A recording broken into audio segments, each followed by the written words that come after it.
In earlier lecture, we have studied steam generation process at atmospheric pressure with the help of a temperature and heat graph. So there we considered an ice at minus 10 degrees Celsius, and then how on supplying heat various phase changes occur and how the temperature rises. So we know that at point C we have 0 degree Celsius temperature and there is only one phase, which is liquid phase. And then after that, when we supply a heat equal to HF, then we reach a point D, that means temperature increases up to 100 degrees Celsius if it is atmospheric pressure, and this is a boiling point of water. Now on further supplying the heat, which is latent heat of vaporization, there is a phase change. That means water gets converted into steam, and if we supply heat equal to HFG, then entire water will get converted into steam and we reach point E. So now this experiment we considered at atmospheric pressure. So now we are going to take a part of this graph, that is from point C, D, E. So here you can see I have drawn line CDE at atmospheric pressure. So C represents water at 0 degree Celsius in liquid phase. Then D2E is liquid plus vapor phase, liquid plus gaseous phase. So here we have to supply heat equal to HFG to convert all the liquid into steam. And point E is a saturated gas point. Let us extend our discussion for a different pressures. So we'll consider water at 0 degree Celsius is heated at various constant pressures. So as you can see in the graph, we have considered a pressure 5 bar and 50 bar. So if we perform similar experiment, we are going to get lines like C1, D1, E1, C2, D2, E2. The points D1, D2, etc. represent points of saturated liquid. Saturated liquid. That means it is a point after which if we supply any heat, that water will get converted into its gaseous phase, that is steam. So point D, D1 and D2, all these points represent saturated liquid points. And if we perform this experiment at many more pressures, then there will be a smooth line or rather locus of these points, which will give us a curve which is called as saturated liquid line.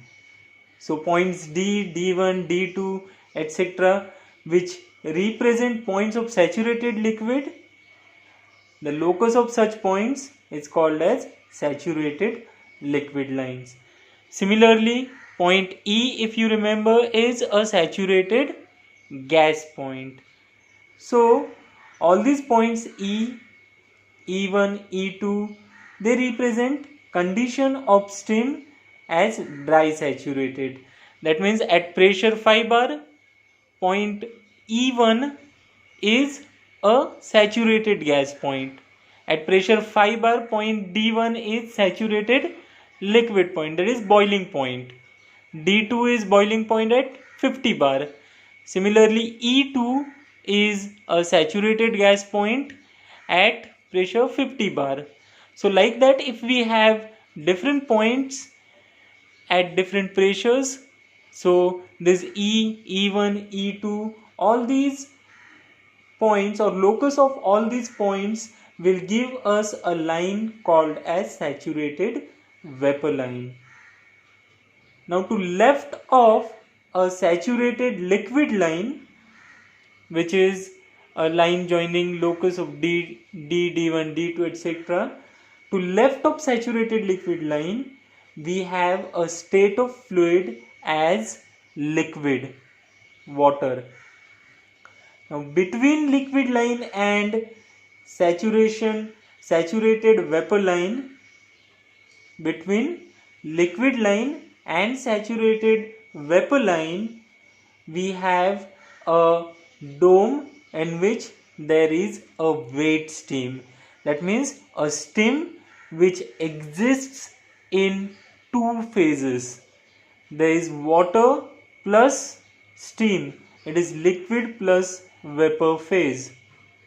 And the state of liquid to the right of saturated vapor line represents superheated steam. Once again I'll repeat, state of fluid to the right of saturated vapor line. Saturated vapor lines means a line joining points E, E1, E2. To right of this line, everything will be a superheated steam. To the left of saturated liquid line, that is D1, D2, we have liquid phase. And in between these two lines, saturated liquid lines and saturated vapor lines, we have a liquid plus gaseous phase. So here in between we have what we call as a wet steam. Now some important observations we can see here. Saturation temperature of steam increases with increase in pressure. As you can see from this graph, the saturation temperatures are increasing at 5 bar, which is represented by D1 or E1. That temperature is greater than D and E, which is at atmospheric pressure, which is 1.013 bar. If we go for a higher pressure, 50 bar, point D2 and E2, now these temperatures are higher than D1 and E1. So the saturation temperatures, whether it is a saturated liquid point or saturated gas point, the saturation temperatures are they increase with the increase in pressure. Another thing that we can see is between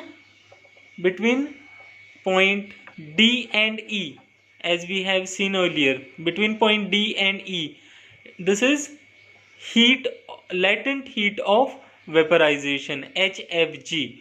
So here you can see between point D and E we have latent heat of vaporization at atmospheric pressure. Between D1 and E1, that will be latent heat of vaporization at 5 bar. Between D2 and E2, it is latent heat of vaporization at 50 bar. So another observation that we can make here is latent heat of vaporization decreases with increase in pressure. Latent heat of vaporization decreases with increase in pressure. So as we keep on increasing the pressure, a state comes at which latent heat of vaporization becomes zero. It becomes zero. And this point is called as critical state of steam. At this state, liquid will directly get converted into gaseous state without coming into two phase. this critical point pressure at the critical point is 221.2 bar and temperature is 374.15 degree Celsius. Let us once again revise this TH diagram. The locus of saturated liquid points D, D1, D2 will give us a saturated liquid line. To left of this line we have water in liquid phase only. Then locus of point E, E1 and E2 which are saturated gas points. This locus is called as a saturated gas line or dry saturated line. To the right of this line we have a superheated steam to right of dry saturated line, and in between saturated liquid line and saturated gas line we have wet steam. That means if we are anywhere between these two lines, it means the water has not been entirely converted into steam. If we are anywhere on saturated liquid line, then it means we have a water which is at its saturation temperature.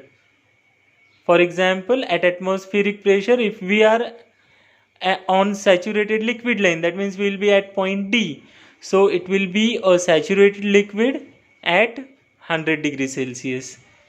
If we are anywhere on dry gas line, dry saturated line, that means E, E1, E2, anywhere on that line, it means that entire water has been converted into steam.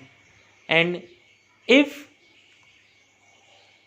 it is anywhere between these two lines, it will be a wet steam. It will have some moisture content, and the moisture content will depend on how much heat we have supplied. So for example, if we are considering a pressure 5 bar, now to convert the entire water into steam, we have to supply the heat corresponding to HFG, that means between D1 and E1. Whatever HFG we have, that much heat we have to supply, then only will convert entire water into steam. If we are anywhere in between, that means it will be a wet steam. Similarly, at 50 bar we have to supply HFG, which corresponds to heat between points D2 and E2. So if we supply that much HFG, then entire water gets converted into steam. If we are not supplying that much HFG, then it will be a wet steam. And point C is a critical point, and at critical state the pressure of steam is 221.2 bar and temperature is 374.15 degrees Celsius. Now in next lecture we will be studying temperature, entropy and enthalpy entropy graph. These graphs are also drawn similar to this first graph that we have seen.